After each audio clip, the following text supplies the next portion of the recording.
on hand today.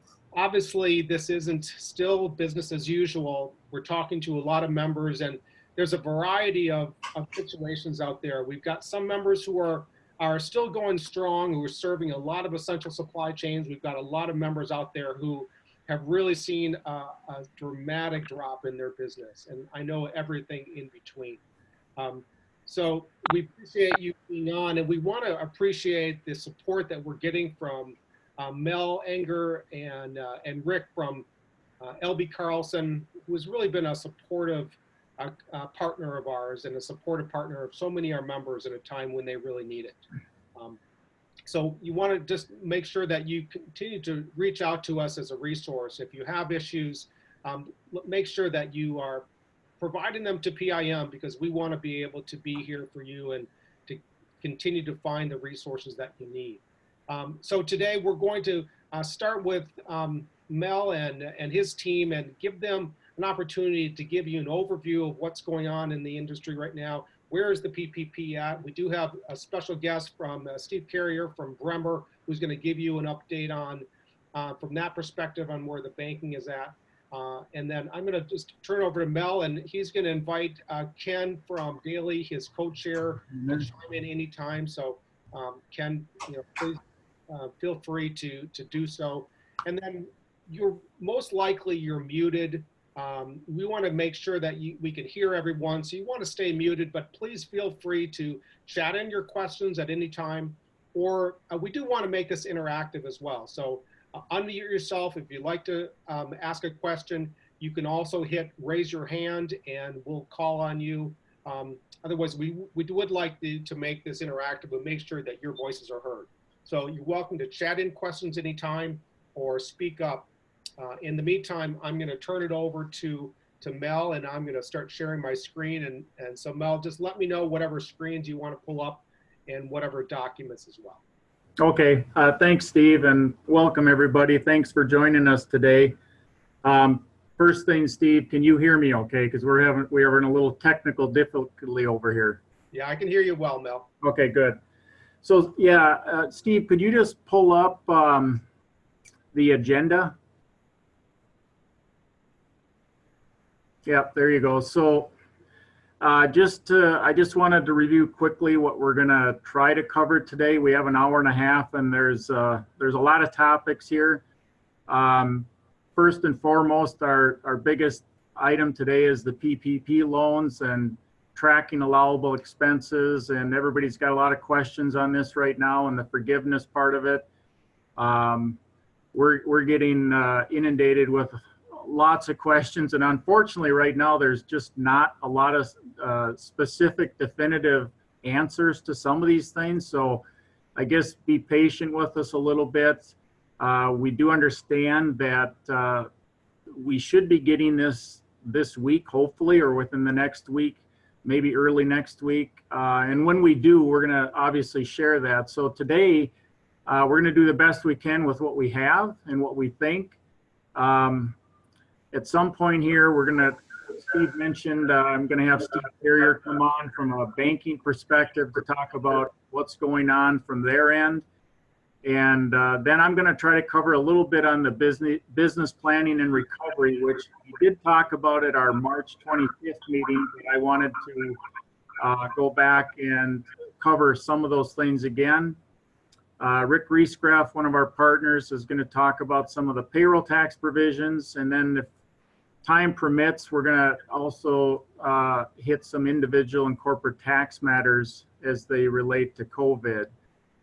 So first area, I'm going to turn this over to Darren Cray. He's a partner here at LB Carlson. He's been very active with many clients and many banks over the past 3-4 weeks on PPP loans. And I'll just turn it over to him, and Steve, he'll let you know which screens he wants to pull up, right, Darren? Yeah. So.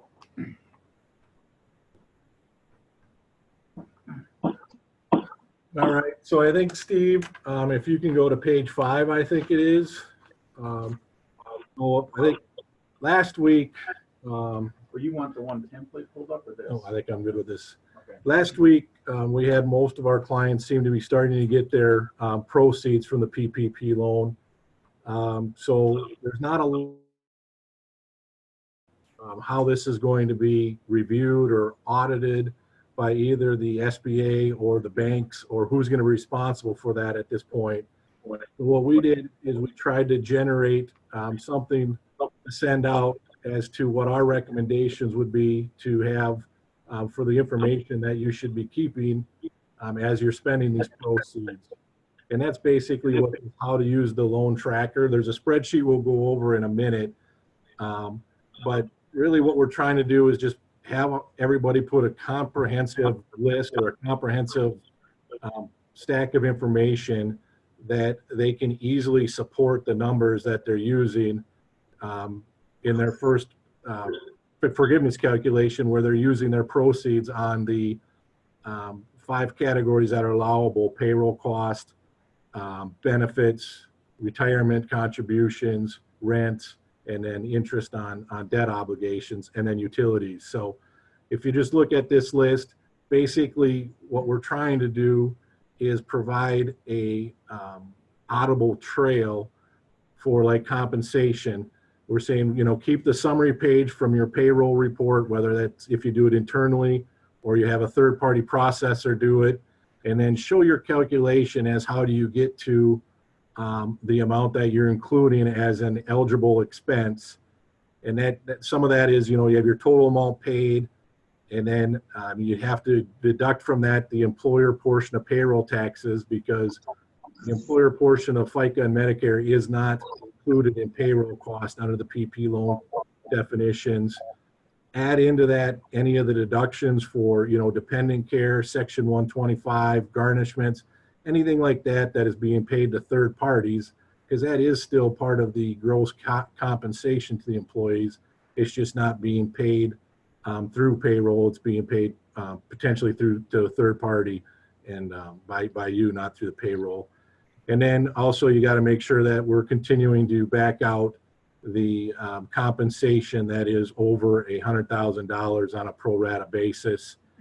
And for that, I've got anything in excess of $4,166.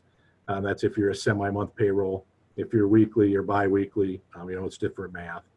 So really just having the support for that, having support for your health and dental insurance premiums that you're paying. And I'm saying, you know, having the invoice if available, as well as a copy of the check or wire remittance. Really just trying to make it so the information is being gathered as the monies are being expended, versus having to go back and gathering this information if they're requested or asked for by the bank or the SBA.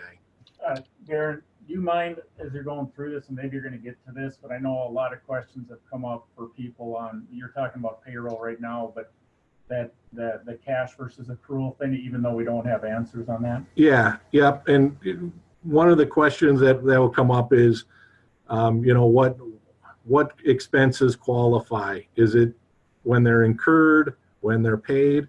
And there really isn't good guidance on that. And I think we're going to have a link to an article later in this presentation that does a pretty good job of laying out the top 10 questions related to this. But right now, I'm telling clients just track it when it's paid, get the support when it's paid, and then when we get guidance, we'll further those discussions or change course. So the other ones that I have, and it's really just keeping the source document, keeping a copy of the either the check or the wire remittance, because the one thing that is very important and a constant is there's the 86-day period that you have to spend these proceeds, and that 86-day period starts on the date you get your first disbursement. I'm sorry, 56-day, 8-week period. It starts the date you get your first disbursement from the bank. So we're making sure we have the dates, and you can kind of just see on here that's the student taxes, the rent, the utilities, and any information on interest on your mortgage or other debt obligations. So this is kind of what we've been trying to tell clients to track, and we've been tracking ourselves so that we have it as we expend these amounts. If you can go to my first spreadsheet. Rick, just there was a question of how to track commissions for sales reps that make over $100,000 over that 2 months of PPP. Yep. So basically, again, this is somewhere we need guidance because all it says is on an annual basis over 100,000. So what I've been doing is if it's over that $15,484, I think is what you get if you take 100,000 divided by 52 times the 8-week period you have. Anything over that amount is going to be excluded. But again, that's just based on my interpretation or other things I've read. We need to get final guidance on that before we can do these. But for a commissioned rep, then you would just say that's the max that you can do in the 2-week period. Or, Right. I mean, sorry, this 2-week period. Yep, during the 8-week period is 15,000. Anything else of that, anything over that would not be included in your payroll costs. So. Did you pull up the spreadsheet? Yep, so Steve, pull up the spreadsheet here for me. So this is a spreadsheet that we've put together then to track the expenses, both in detail, which is on the left hand of the spreadsheet, and then on the right side, it accumulates all the amounts so that you can track the different buckets that these eligible expenses are falling in that you're using your loan proceeds for. So if you look over on the left side,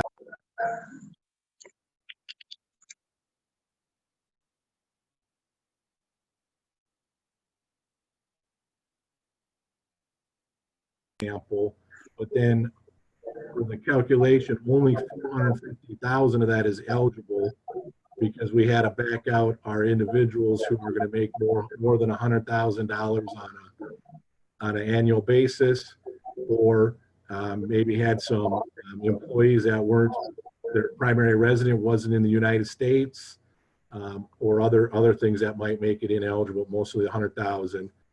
And then the rest is just, health insurance, retirement plan contributions, and SUDA, and just putting the date and having this as the detail. And then on the other side, just showing the accumulation of this 8-week period of the amounts that fall into each bucket. Because the first thing we're going to have to do when we get into the forgiveness calculation is, did we spend all of our proceeds on qualifying expenditures? And if we didn't, that'll be, the first level of forgiveness.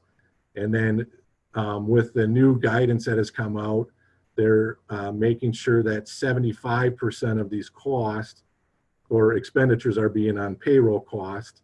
So that's why we have our payroll costs separately stated on top, and then we have our other expenses below, so that math is right there as well.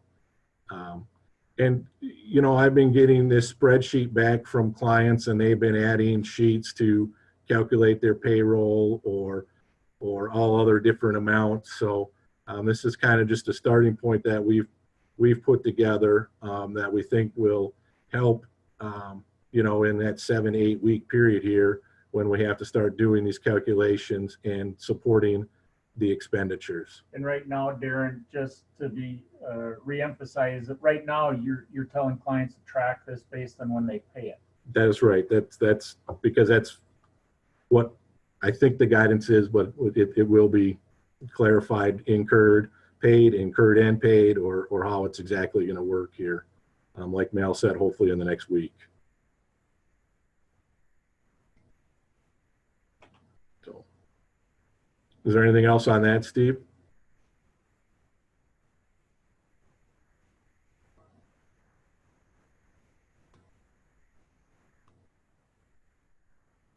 All right. So I guess if there's nothing else on that, we'll move forward to. Oh, I was muted, of course. Oh. There were a few other questions that were chatted in, and then I got these questions, but these are these are basically more about forgiveness. Is this when you want to get into the forgiveness part of that spreadsheet, or do you want to answer these questions now? Yeah, I think we can try to answer some of those questions now, and then we'll get into the forgiveness spreadsheet that we have attached to.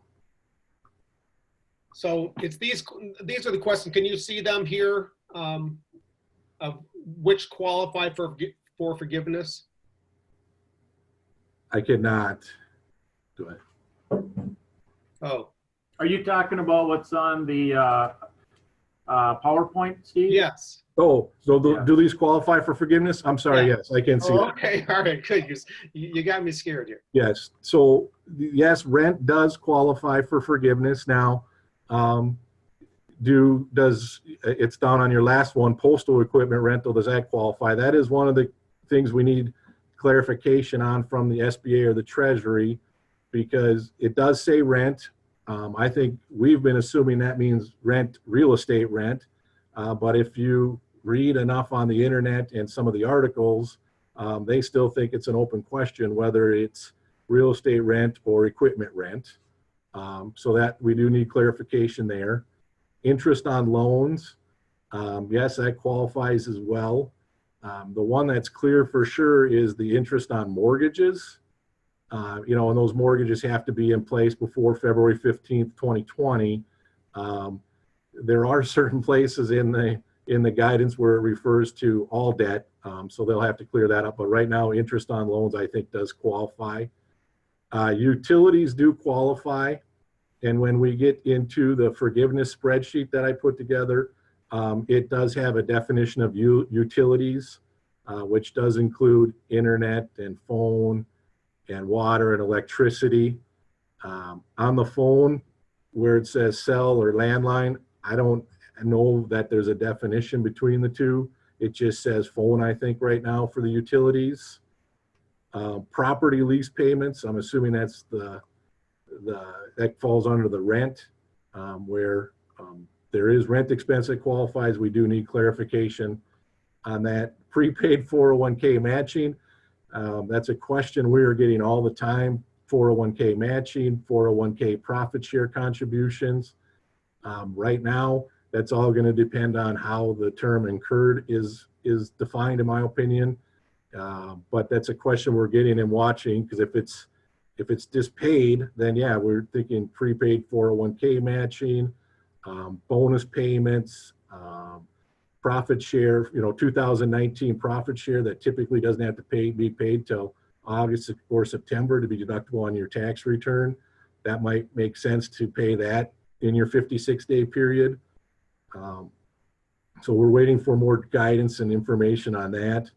And then other medical, so far, I think our interpretation has been that it's been medical and dental, not the disability, life, and vision.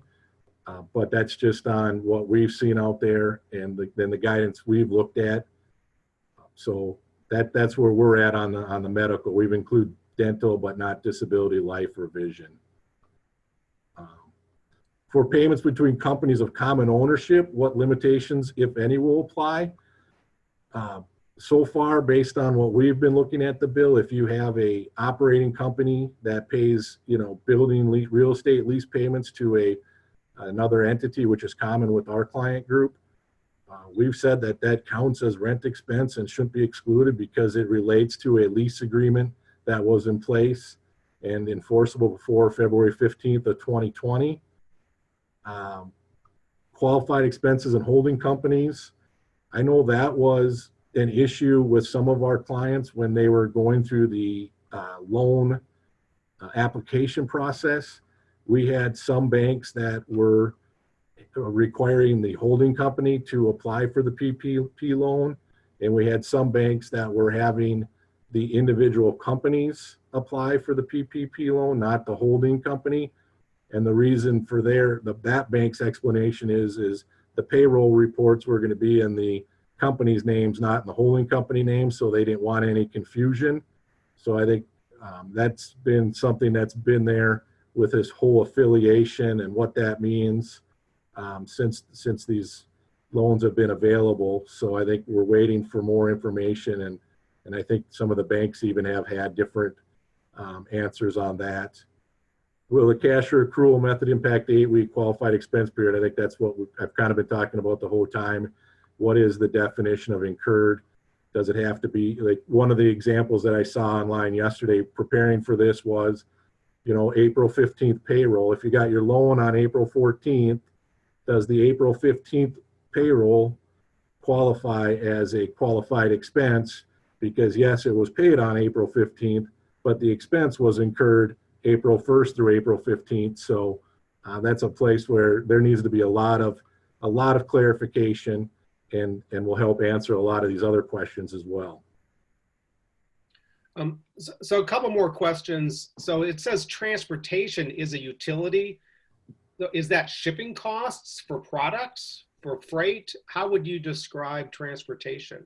I don't have an answer for transportation costs, to be honest with you. Okay. It's one of the questions that if you go online is asked a lot, and I have not seen anybody willing to give a definition of what transportation means, because I don't think there's any clarity to it. But it does say transportation, but it doesn't give any clarification as to what that means. Okay.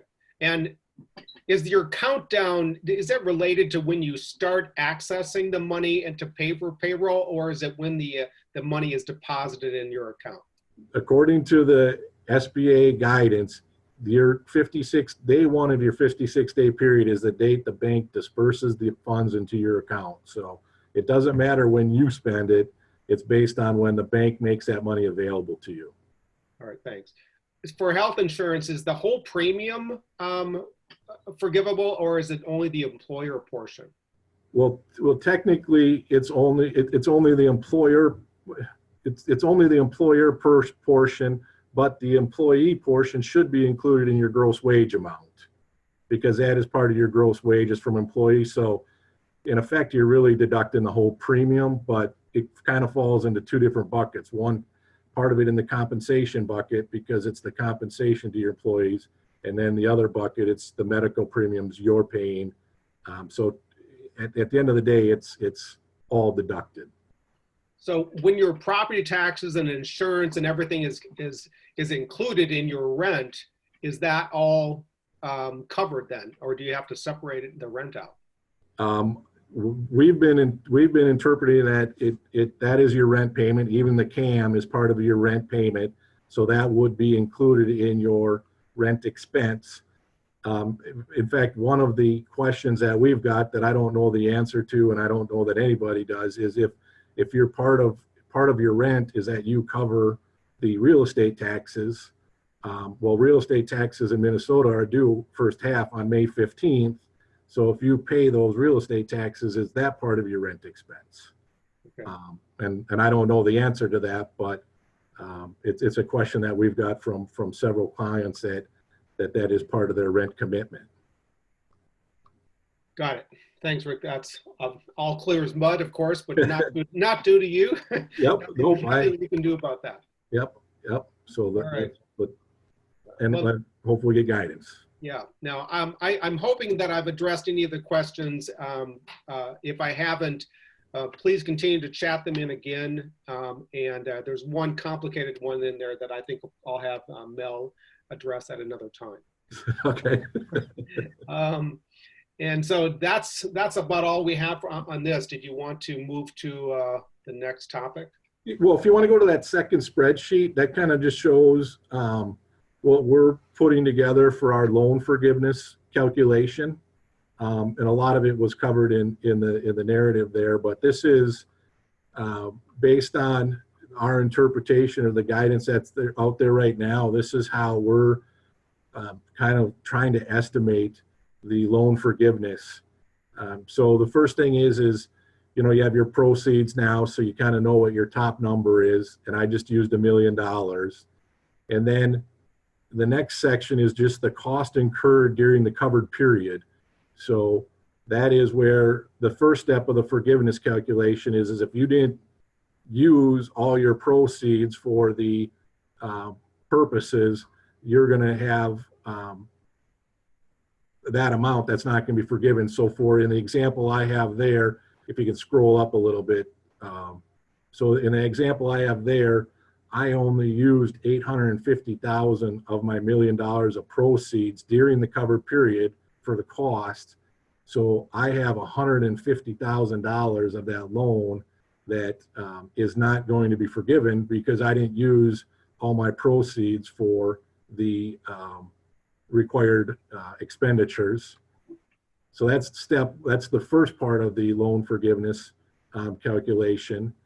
The second part is with this new SBA guidance that has come out, they have made it very clear that 75% of the loan proceeds that you use have to be used for payroll costs. And if not, then there's going to be a forgiveness of additional forgiveness to get it so that your payroll costs are 75% of your loan proceeds. So in this particular example, I said 600,000 of my total loan that I utilized out of the 850 was for payroll cost. So that's only 70.59%. So therefore, I have another forgiveness that's not going to happen, unallowed, of $50,000. So because I didn't spend 75% of my 850 grand, I'm going to have to not be allowed forgiveness on $50,000 more of that loan. And then the third step of the forgiveness process comes down to your maintaining either payroll levels or your FTEs. So there's a calculation of FTEs during your cover period. There is no guidance right now on the FTE calculation that I'm aware of. Does it just count the number of people that are working 40 hours a week, or can you have, 4 employees that are both working half-time, so that equals 2 FTEs? There is no real guidance on what an FTE is. Is an FTE 30 hours like it is for some benefits, or is it 40 hours? Is it, 2,080 hours? So they're still waiting for guidance on that. But in the forgiveness calculation, there is, if you don't maintain your FTEs, there is going to be additional loan amount that will not be forgiven. And if you look down at the spreadsheet, it says this, so this is going to be at our option, the borrower's option. They have to calculate their FTEs for 2 periods, February 15th, 2019 to June 30, 2019, and from January 2020 to February 29th, 2020. And then we get to, as the borrower, decide which one of those we want to use, and we'll all use the lower one, obviously. So in this case, we're using 55 as our base period. We had 50 during our cover period, the 56-week period we had to use the funds. So we have another reduction in FTEs of 9%. So that 9% of the $80,000 that is still available forgiveness after the first 2 calculations means that we're going to have another $77,000 that will not be forgiven under the loan. And then there's another provision, and there's very little guidance on this at all, so I didn't even try to do a calculation, but it relates to, even though you're keeping on your employees, is their compensation level still, in excess of, or they haven't taken reductions in excess of 25%. So I put that in there, but I didn't try to put any math because there's no real clarity on that. So then in this calculation, my total loan forgiveness will be the $722,000, but I'll have a balance of my loan of $277,000, which will be, payable over 2 years. 6 months is going to be deferred, and then be payable over 2 years at an interest rate of 1%. And then if you go down to the bottom of the spreadsheet, there's just some different definitions of what the cover period is, and we've talked about that. The payroll cost and the not to exceed 100 grand. And then there is a definition of utilities where it does use the transportation, but payment of distributions, electricity, gas, water, transportation, telephone, or internet access for which service began before February 15th of 2020. And then I do want to point out number 7, and this one there needs to be a lot of clarification on too, but there are provisions that these forgiveness reduction penalties will not apply to any reduction in FTEs or employee wage deferrals that are taken between February 15th, 2020 and April 26, 2020. if the borrower rehires employees or raises salaries back to their previous levels by June 30th, 2020. I mean, you know what, we don't know, what does that mean? Does that mean you have to holiday them back for 2 days, a week, or whatever? But I think that's one of the places where will be guidance and where we're going to have to watch, because there might be opportunities if businesses pick up, you know, before June 30th, 2020 to hire people on, and then that will affect your loan forgiveness calculation. So I just want to make sure everybody knew of that piece as well. Did you say 2 years? I thought it was longer than 2 years that you got to pay back. Nope, it's 1% loan at 2 years. Okay. Yep, that was part of the final guidance. That the initial bill had different, but the final guidance was 1% over 2 years, okay, with the first 6 months payment deferred. Interest accruing, but payment deferred. Okay. There was one additional question that came in based upon our prior discussion. If the taxes are included, will they be prorated to just to those 56 days? What? Oh, the real estate taxes? Yes. That's a good question. And that depends on, is it incurred or is it when they're paid? Same with, you know, prepay a 401k match, prepay or a payment of profit share. I don't know the answer to that, and it'll have to be clarified if it's paid or it had to be calculated pro rata. I haven't had any other questions chatted in related to forgiveness in this spreadsheet. Okay. All right. Thank you so much. Yep. Hi, Steve. I'm back. Hello, Mel. Just to jump in here, couple things to follow up on Darren's comments. You know, I'm sure a lot of people joined today's meeting anxious to get a lot of answers, and I'm not going to apologize that we don't have a lot. It's just that's where we're at right now, and we're waiting.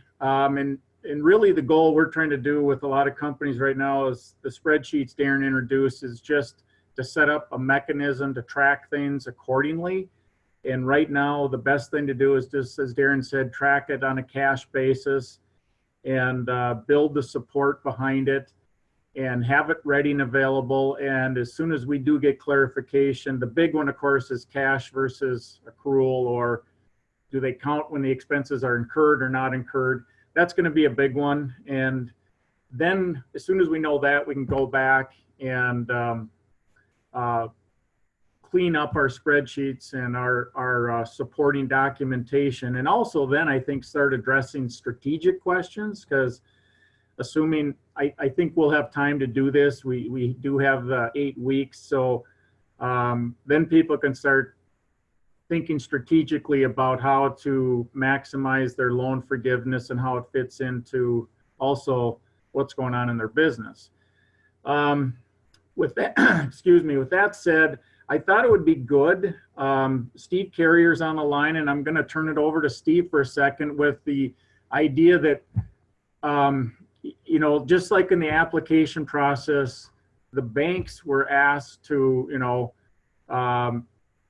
to review the supporting documentation for the loan applications, and they got through it, so, you know, as best they could during that 2 or 3 weeks there. They were all extremely busy, but now we think some of this is going to fall on the laps on the banks again to review the supporting documentation for forgiveness. And Steve, I'm just going to turn it over to you if you don't mind, and you could talk a little bit about the bank's perspective on things. Thanks, Mel. Like Darren mentioned, there's more unknowns about the forgiveness piece than knowns right now. We're very hopeful that we'll get some guidance from the SBA so that we're can be prepared and ready to react. It's my understanding that the banks have to request for the borrower their forgiveness, and that we have to provide the documents to the SBA. What exactly those documents are going to be, you know, we're still waiting to hear. They're saying that we have to have tracking of expenses, which is a pretty broad category. One of the common questions that I've been getting asked that maybe it was addressed and I missed it, but do you have to have a separate account at the bank to hold the proceeds and disperse the proceeds? And everything that we've read or understand is that you don't need a separate account at the bank for the PPP proceeds. So, you know, we're encouraging, if a customer wants to have a separate account, we'll let them have that or open it for them, but we're not recommending it at this point in time.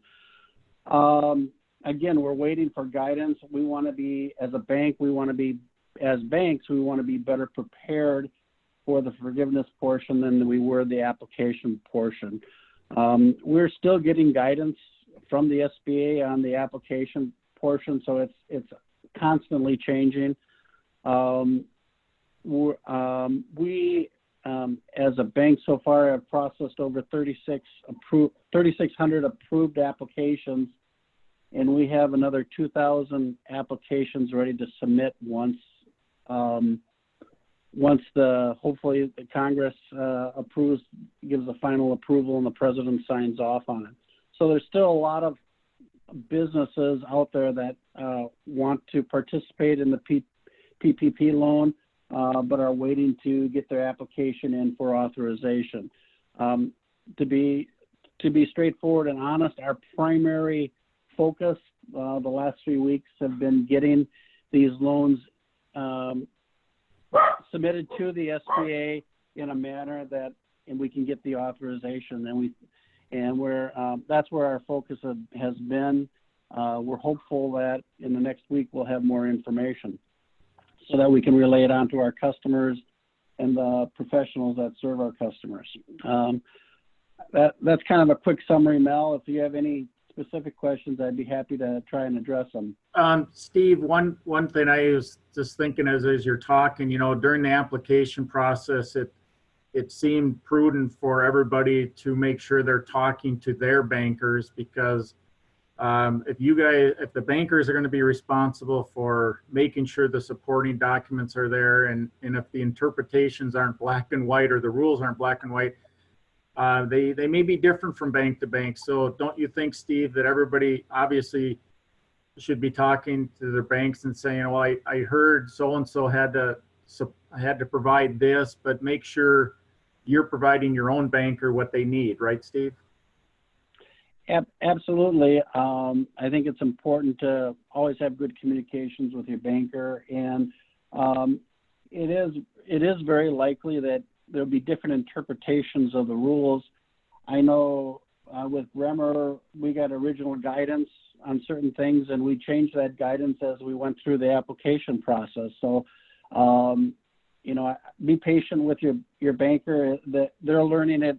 They're getting the information basically the same time you are as a business, and we are trying to process it. In our case with Bremer, we'll have hopefully by the end of the period 6,000 applications that we've submitted, and that sounds great, but that means in 8 weeks that we're going to have 6,000 forgiveness requests that we have to get into SBA. So it's definitely a learning curve, and it would be nice to have information now so we could start preparing for that, and we are preparing for it. But there's a lot, as Darren mentioned there, and Mel, there's a lot of unanswered questions that we just don't know how to answer at the moment.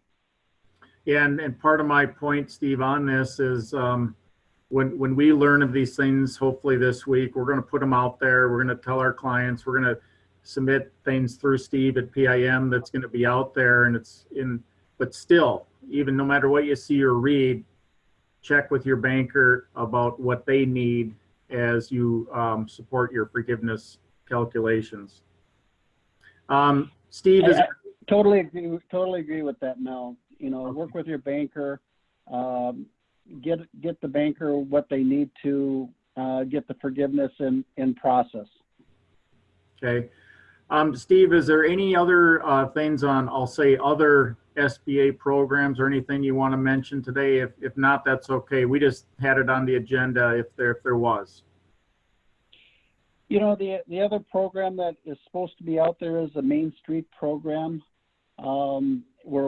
we're hopeful that there has not been any direct information to the bank on what the qualifications are going to be or what is available. We know that it's coming. We're just waiting for, again, direction from the SBA. So I guess keep your eyes open. Within the next 2 to 3 weeks, we think we'll have information on the Main Street program.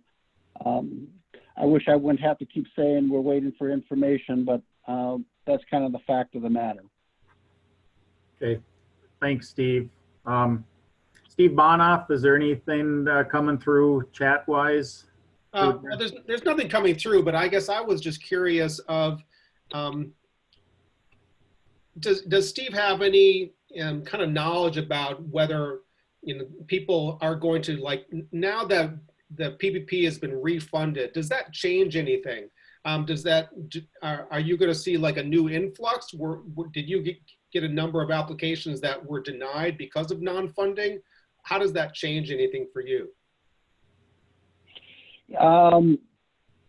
So we've taken applications through Tuesday of this week.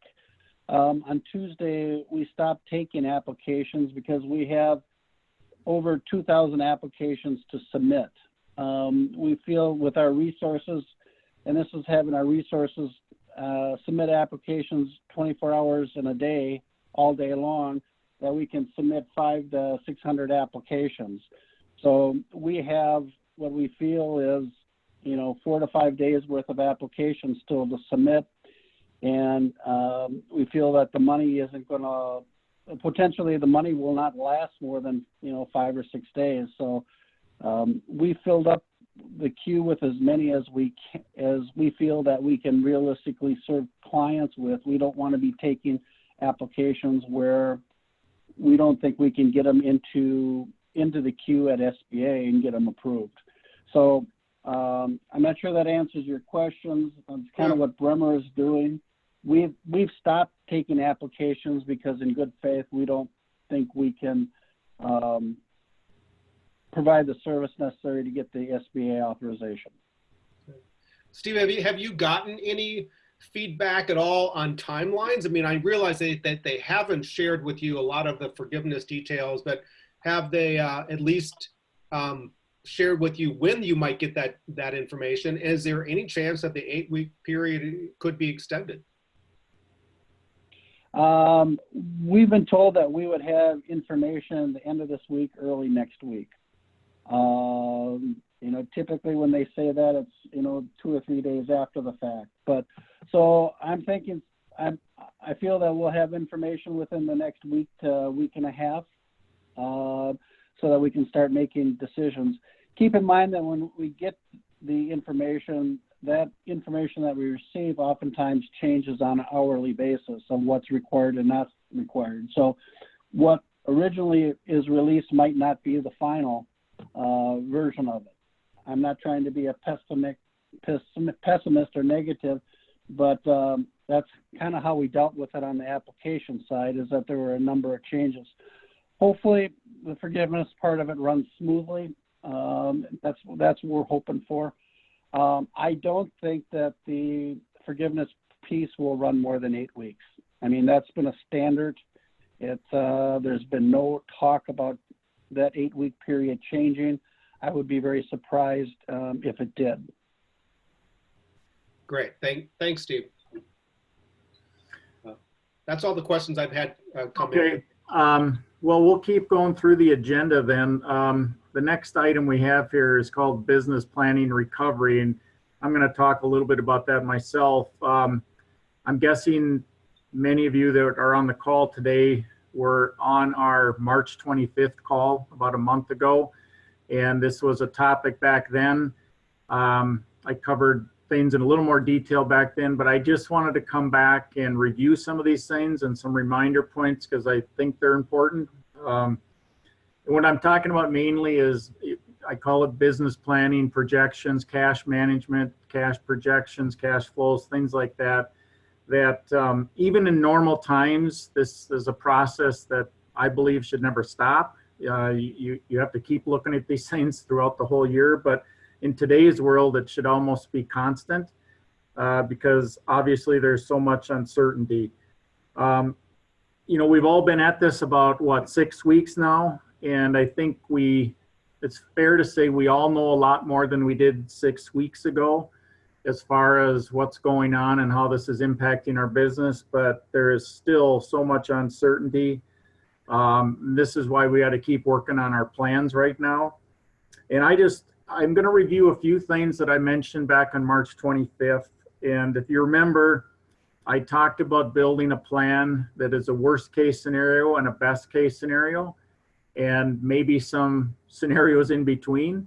And the reason I think you should go back and review that right now is because that's probably changed. Whatever your worst case scenario was back then, it's probably different today. It might be better, it might be worse, but go back and just keep playing with the numbers because it's because of all the uncertainty, we have to do this. And I'd also say again, I think anyway, to try to break this down into components, well, 2020 is what we're focused on. Getting through this quarter we're in right now through June 30th, because it's down for everybody. I mean, I've heard numbers ranging, most people are between 20 and 60% down in volume. I've heard some higher. And there's a few people out there that it really hasn't been affected at all, but for the most part, everybody's down. So I like to put it into the second quarter. We know is going to be very difficult, but we have our PPP monies now, or at least I believe most of us do, and it's buying us some time to get through that. But then what's coming in third and fourth quarter? When we talked a month ago, we were focused mostly on a few main categories: cash management, the revenue impact we're all facing, major cost reductions, at least the bigger items, and then of course the PPP monies that are out there and available. These are all still relevant. A couple of variables to consider now, I think, as you go back and review your plans is, one, we've been talking about it already, it's the loan forgiveness part and the strategies behind that. Darren already covered that, but the other variable to consider here is life after PPP. Obviously, this is pretty important, but I sense a lot of people felt relief when they got this money, and obviously now we can pay some bills, keep our people employed. But you know, what's going to happen after June 30th? We can get to that point, but now we better be planning beyond that. And so a lot of questions I've been getting are obvious ones. You know, when will this end? When will we get back to normal? Is there a second wave of COVID coming? I mean, who knows that, right? But we hear that could happen this fall. What should we do if we never return to prior levels? And I guess that's why I think building these best and worst case scenarios is important, so you can plan ahead. Just to repeat, I guess, some of the things I said a month ago on if you're looking at your projections, obviously trying to figure out your sales, right? It's pretty hard right now. Maybe you have a good feel for what second quarter is going to bring, but beyond that, I'm sure most of you have been doing this already, but I'd say do it again and do it often, and that's talk to your customers. Talk to them about sales. Maybe they don't know either. Timing, when it might start to come back, what are they thinking? And of course, you can talk to them at the same time about payment of their bills or their invoices if that's an issue. I think we need to be talking to them about sales expectations and cash, of course. And all you can do is get what they'll tell you and try to build it into your plan. But the more you talk to them, the more you're going to learn. And I think this is, again, pretty important for understanding and planning for beyond June 30th. Back in March, we spent a lot of time on the big areas, labor, which we're all dealing with right now with the PPP loans, direct materials, equipment, and facilities. I'm not going to spend much time on that today because, well, we already did that. I mean, I'd be glad to if anybody wants to chat in a question or contact me later, but today I just wanted to remind people, because we've actually done this in our own company too, of course. It's relook at our projections and our plan. And what I'm talking about now is the smaller items, making sure we all look at every single line item. And, you know, everybody has these where they fall into a bucket of must-have items or nice-to-have items. Some of this has been forced on us already, right? I mean, if you bought sporting tickets or Twins tickets for the summer, and obviously, okay, we don't have that expense anymore and we're going to get a refund. A lot of travel costs have been canceled. So some of our expenses have come back without us even trying, but take a look at everything else, because you'll be surprised how many dollars you do find that they're discretionary and maybe we can do without them this year. The cash side of things, on the March 25th meeting, I talked about this cash flow projection tool. We did provide it through PIM. I don't know if anybody's been using it or adapting it to their own company. I'm not saying it was the most perfect tool, but the concept was right. It's to really track your rolling forward 13 weeks of cash. We've used that tool many times, and I think, well, you do have to customize it to your own business, but it's a very helpful tool. And you're going to have to keep doing that. Even though you've got this PPP money right now, continue to work with your customers, your vendors, your banks in terms of managing your cash. Even though the next few weeks may look okay because you do have the loan, it's going to change.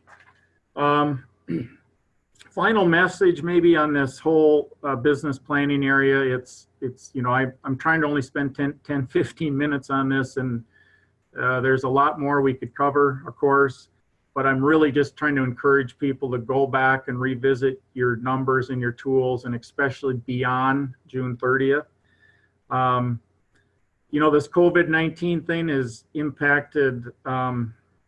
It's not like it's impacted some people and not others, or one industry and not the other. Obviously, it's impacted all of us right at the same time. So when people ask me questions about what's it going to be like when it starts recovering, I'm optimistic. It's just my opinion, but everybody kind of went down at the same time. And I believe when it starts coming back, it's going to impact everybody positively too. The problem is there's going to be some that just, it's not going to be enough, and some companies aren't going to make it. I mean, that's just probably a reality of what's going to come out of this. I do think it'll come back though. And I guess for those, what I'm trying to say is for those companies where the outlook isn't so bright, or you look beyond June 30th and it looks pretty dim and you're not sure if you can survive or hang on, just know your options, be proactive. You know, there's things you can do to help minimize what might happen to your company, but my whole encouragement is just to keep looking forward and on the business planning part of it. If people do have any questions about this or wanted me to elaborate on anything in particular, please reach out with your questions either through Steve at PIM, or you can contact us directly as well. That's kind of my review of the business recovery. As I said, it was just kind of a reminder and encouragement to have people keep doing that.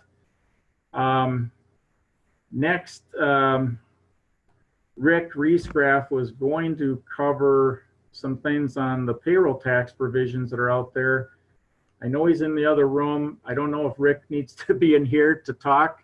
Steve, I'll go to try to track him down. Can you hear me? Can you hear me, Mel? Oh, Rick, yeah, we can hear you. Yeah, I'm connected on my cell and our conference room. So, okay. Say before I get into that, I know that Bill Hadal was on and he asked a question about EIDL loans, which is the Economic Injury Disaster Loans. That's another SBA loan. It's different than the PPPs and different than those Main Street loans that Steve was talking about. That loan package, they had run out of money on that one as well. And so they were not taking applications. It's probably similar to what's going on at Bremer. There's a backlog of applications. I know some of my clients had applied for that. But there is some funding in this latest bill related to the economic injury disaster loans. There's $50 billion that they're adding to that bucket as well. I don't think it's going to last long, but those are entirely different loans than the PPP loans. They are collateralized. They do have to get paid back. They do require a personal guarantee, but they are low interest and they're generally long term. So we have several clients looking at those as a way to help finance maybe their operation. And so I just wanted to answer Bill's question on that. In terms of talking about some of the payroll tax provisions, most of this stuff is older news. So I'm not going to get into the mechanics of it as much, but maybe talk a little bit about how these things interact with the PPP loans and some of the other things that are going on right now.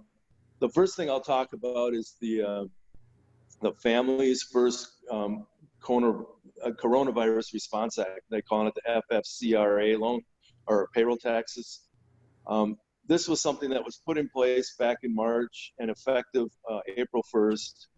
Employers were now required to grant new sick leave or just leave related to certain circumstances. And so, for example, if an employee was feeling the effects of the virus, they actually got sick, or if they were quarantined, or they were in the process of seeking a medical diagnosis, the employers are required to give them 2 weeks pay, subject to limitations on the dollar amounts.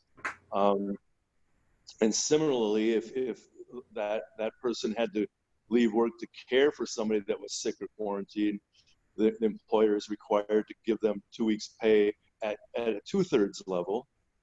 So I'm not going through the mechanics of this, but because this has already been in place for several weeks now. And then lastly, they for those employees that were required to leave work because they had to take care of a child that was in daycare or in school that was now at home, and a parent had to go home and take care of that was also a covered event that the employer was required to give them 10 weeks of pay at $200 a day, $12,000 in aggregate. All these new requirements that were put upon employers were the offset to that was to get payroll tax credits dollar for dollar against what you had to spend out for these benefits. So a lot of companies are right in the middle of paying these benefits to employees right now. The mechanics so that you'll be able to take credits on future payroll taxes against your FICA taxes. So the thing I wanted to mention is if you get a PPP loan, under FFCRA, you still continue to get the credits against the payroll taxes, but those wages that you have paid to these people for the different things, if they were sick or taking care of a sick child, those wages do not qualify as wages in some of the things that Darren was talking about a few minutes ago. So it's just something to pay attention to because you'll get caught on that later when you're doing the calculations if you include that in the spreadsheet. So they still want you double dipping because you can't get credit for your payroll taxes and then also get the loan forgiven as well. So another thing that's been out there is employee retention credit. This applies not necessarily to a lot of printers, but maybe some. But if a business was required to shut down, or they were substantially impacted, and that carries some definitions with it. But one of the definitions is that at least 50% of their gross receipts went away. They were actually able to go back, do a look back into 2019 and see how many employees they had on the payroll. And then they were able to get a credit for the employees that would have been working had they not been forced to shut down. That was a credit on future payroll tax returns as well against FICA taxes that are going to be due in the future. If you get a PPP loan, no credit will be allowed on these employee retention credits. Again, so it's a double dipping thing that they're trying to make sure you don't do. Both get forgiven and get the credit. The last thing that I think all employers were benefiting from is a payroll tax deferral. We were able to defer our payroll taxes from the period of March 27th through December of this year into 2021 and 22. If you get a PPP loan, the deferral is no longer allowed if the PPP loan is going to be forgiven. So that calculation is to come yet for everybody. And so keep doing what you're doing here and not paying these payroll taxes with the intention that you're going to defer them later. But the deferral the deferral calculation might be impacted by the amount of the loan forgiveness. And I have not seen any calculation on that. Darren, have you seen any? Yeah. So again, it's like all the forgiveness provisions. We know about these things, but we don't have the guidance yet to really tell you guys exactly what to be worried about or to be looking out for. But just be aware that if you're taking some of these payroll tax credits, great, but they're more than likely going to impact your PPP calculation on forgiveness and or the credits themselves. So we just wanted to mention that. They're, like I said, they've kind of been out there a while, so people are well engaged with these, we hope anyway. But engaging with or integrating with the loans, we hadn't talked about that. And Rick, I didn't have the FFSCRA information on the screen when you were talking about it, but there is a document that we will have it as part of the zipped file that goes into some of the details about the program that Rick was talking about. We've got a lot of stuff on our website as well. To Steve too. So if they have questions, they can certainly ask us later. There were a couple other issues. I just like, for example, right now, some companies are dealing with the $600 that employees are making more while they're home than on the job. If they refuse to come back, how does that impact your FTE number? Are you provided credit that they've been rehired and that they refused?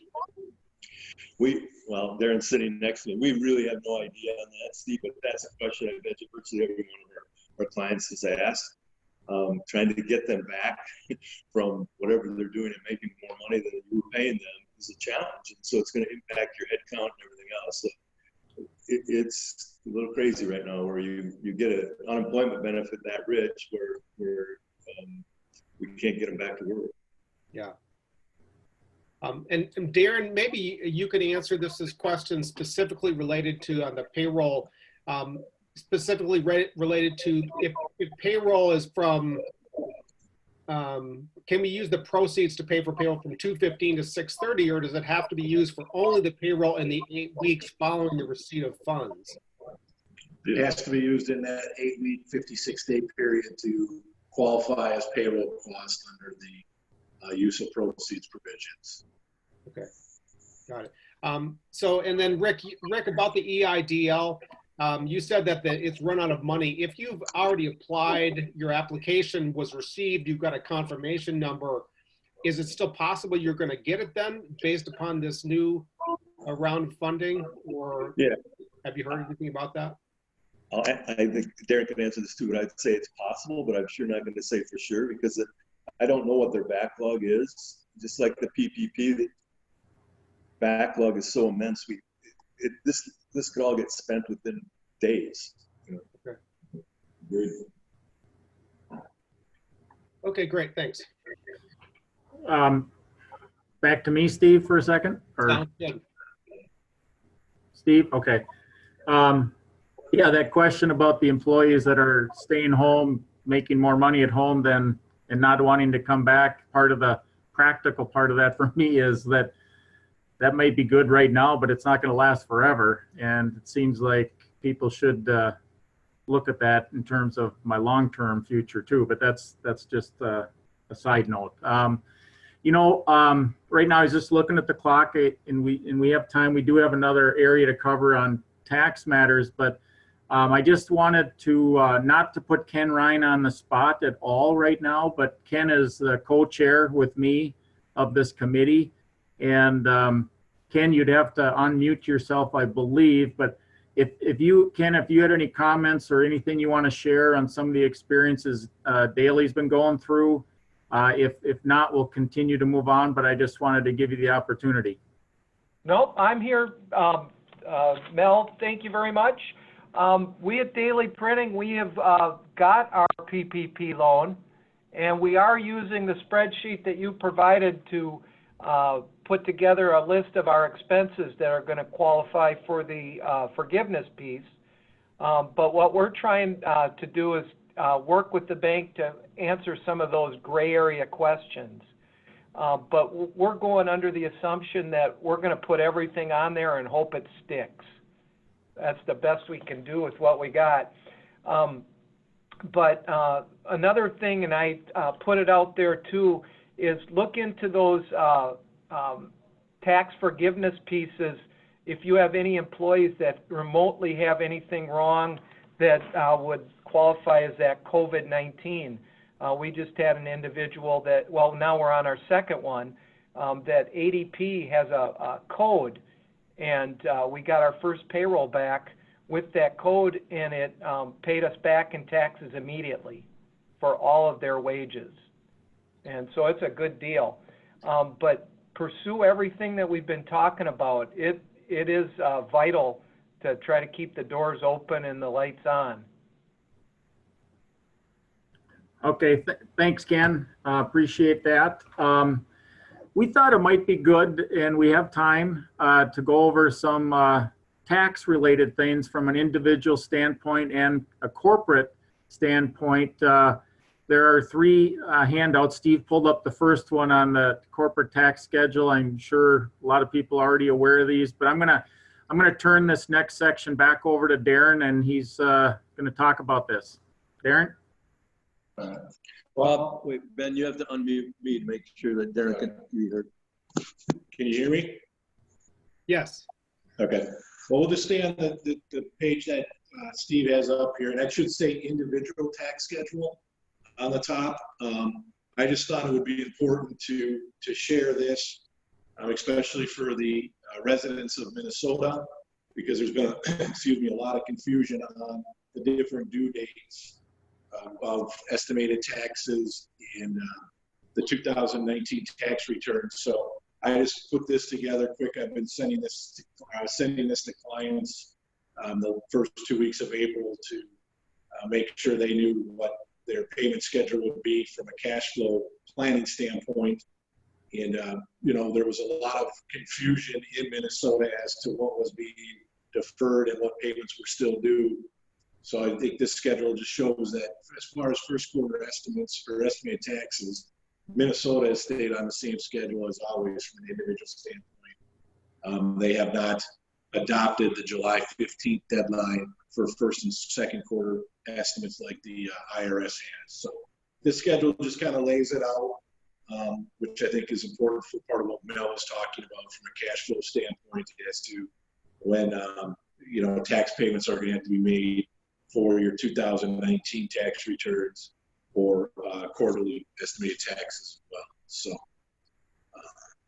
if you can go to page 8, Steve.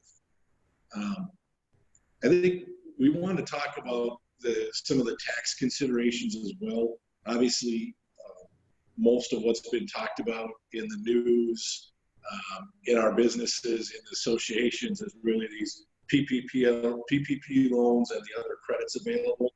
But there are some tax changes in the bill that also could be significant, or at least deserve being mentioned, so everybody's aware of them.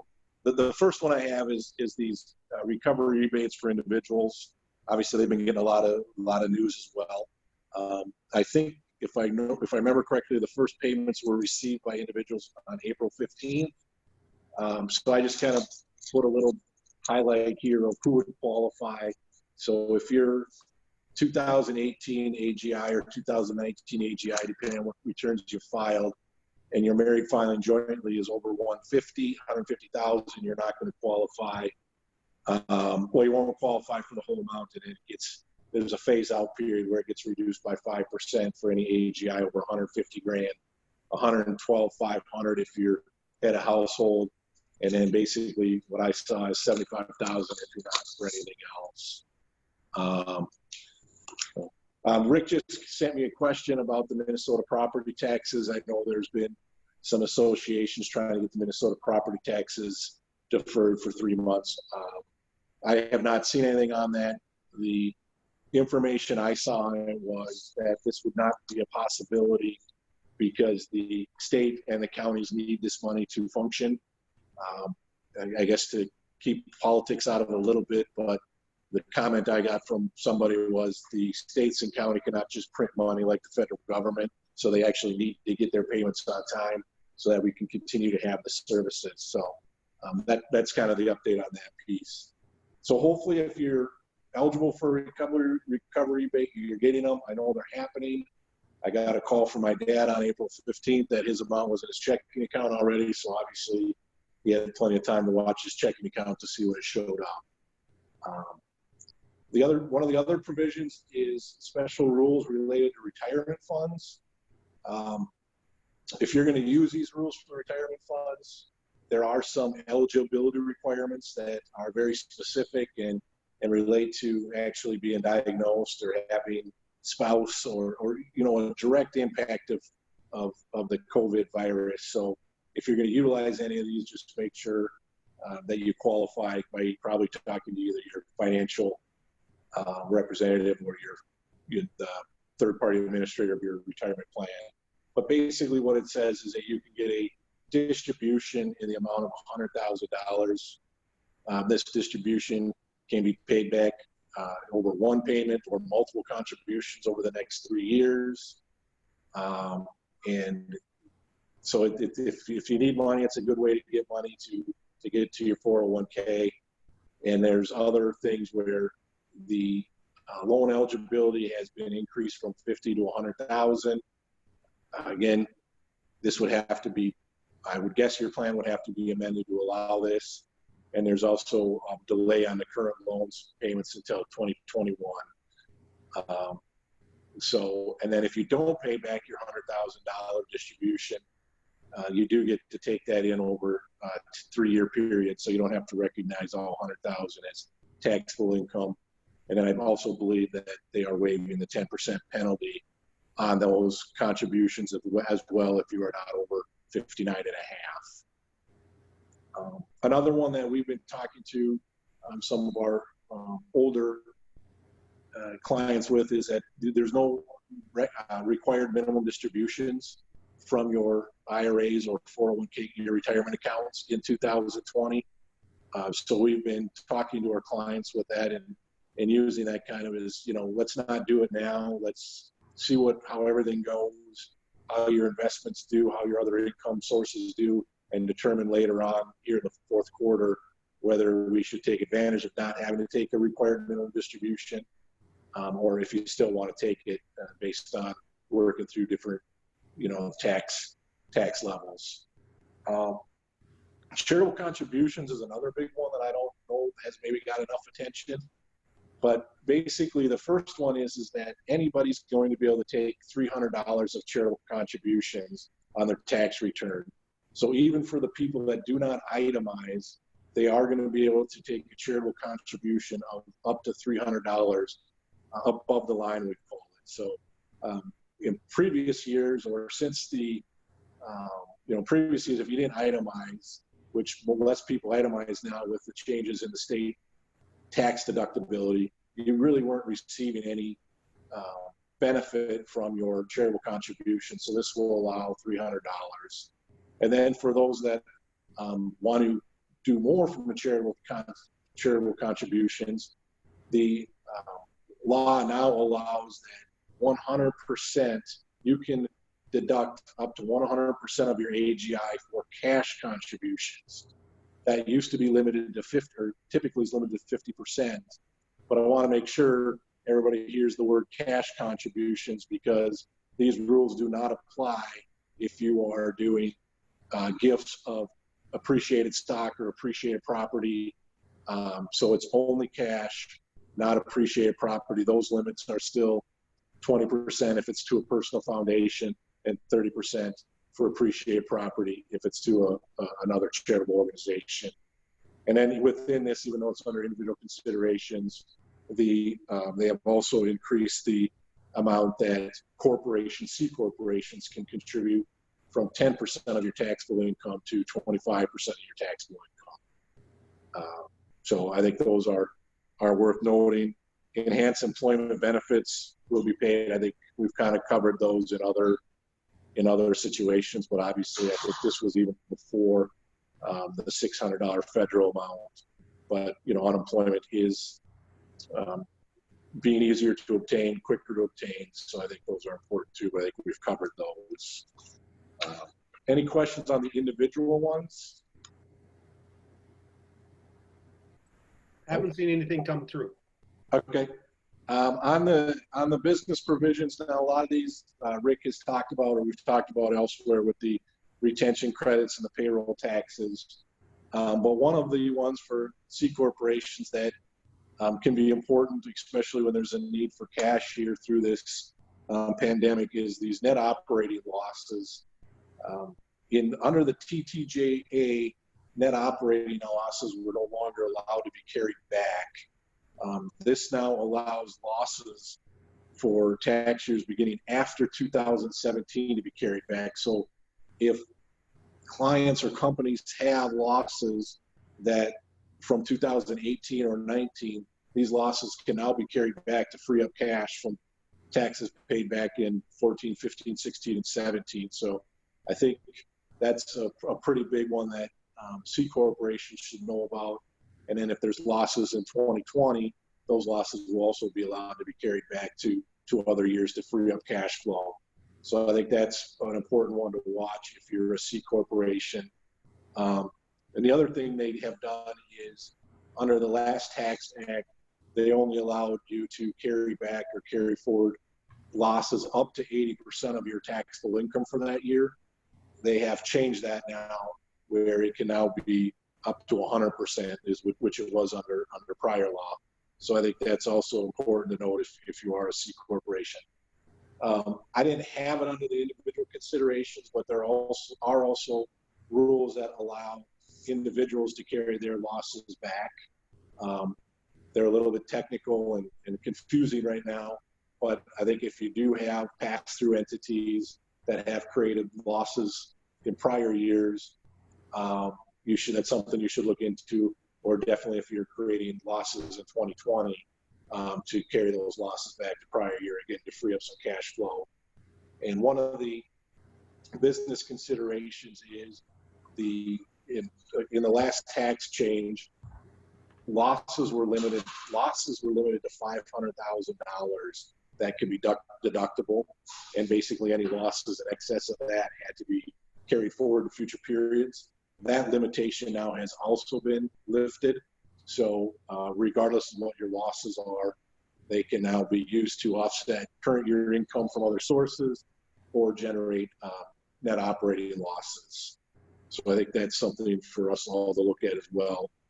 The Amt Credit Refund, under the last Tax Act that came out, the Amt had basically been eliminated for corporations. So corporations that had Amt credits now had a schedule that they could get these credits refunded to them over a period of 4 or 5 years, I think it was. Well, basically they've changed that now, where if you have any Amt credit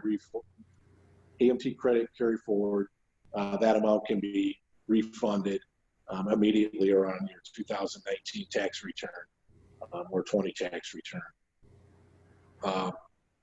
Another thing that was changed is there was this new section 163J that was put in the new Tax Act. And basically what that did is it limited the deductibility of interest to basically 30% of your tax EBITDA. This has changed that to now you can do it up to 50%. The limitation has been increased to 50%. So if you were limited in 2019 on returns that were already done, or initially limited, this will allow for more of that interest to be deductible. So I know for some of our clients that has been a fairly significant number. that they are now going to be allowed to deduct, and will change either what they owe on their corporate tax return or if a pass-through entity on their individual tax returns. So technical amendment, I don't think we need to go into that. That's just, there was something that was accidentally excluded from the last Tax Act that we made a technical amendment, that now 15-year property or certain 15-year property is available for bonus depreciation at Section 179. So those were the main business and individual considerations I think I wanted to talk about that I think should be considered now for people as they're filing returns or doing tax planning. Okay, thanks, Darren. Appreciate that. Steve, you just threw up another article we posted, right?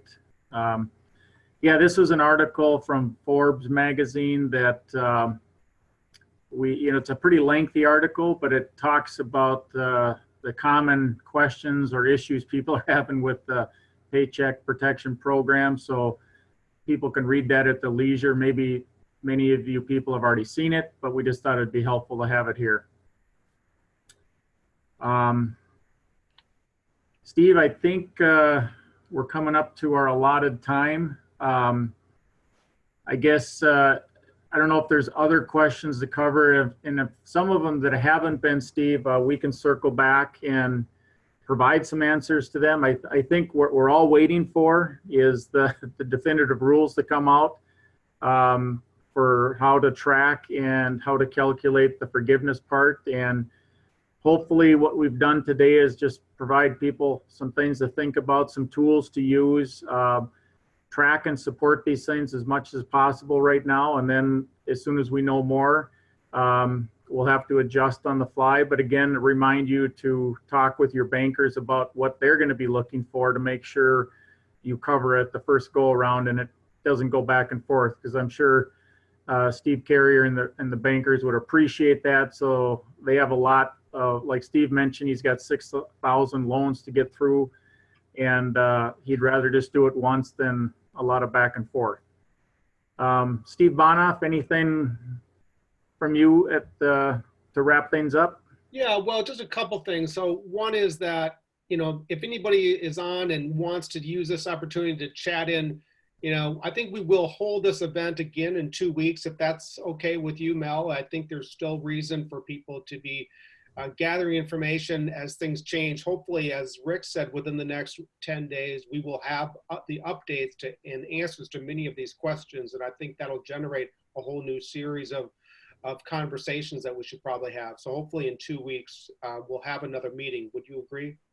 Yeah, that makes sense. I mean, I would think in 2 weeks, we will have some more guidance out there, some specific definitive guidance, and we can answer some questions.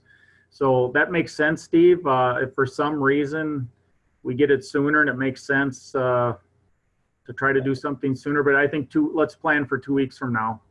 The kind of what worked well this last time is that you did provide us some interim information. We got that out last week, and it was timely, and I think people got a chance to work with it, and maybe now you utilize this meeting as a chance to answer or ask questions about how to implement it. So perhaps if we get some interim information, we will forward that again next week and kind of use the same process. Okay, that sounds good. And I will remind people, I mean, chat in your questions. If today anything you heard me, Rick, or Darren talk about, you can get a hold of us too, and we'll try to reply. Yeah, other than that, thank you again for you and Darren and Rick. All the support that you provided is certainly appreciated. We get a lot of good feedback from our members for all the support you've offered. And so again, thank you so much. Looking forward for everybody to just continue to connect with us, chat in questions, send us any information that you'd like to have provided over the next couple weeks, and it's certainly available for that next session. And a reminder, all the documents that you saw here today are going to be sent out in a zip file, and Ben will get that out this afternoon along with a recording from today's program. Good. I saw Brad just chimed in that question, so that's good. Yeah, thank you everybody, and stay safe. Thanks all. Bye-bye.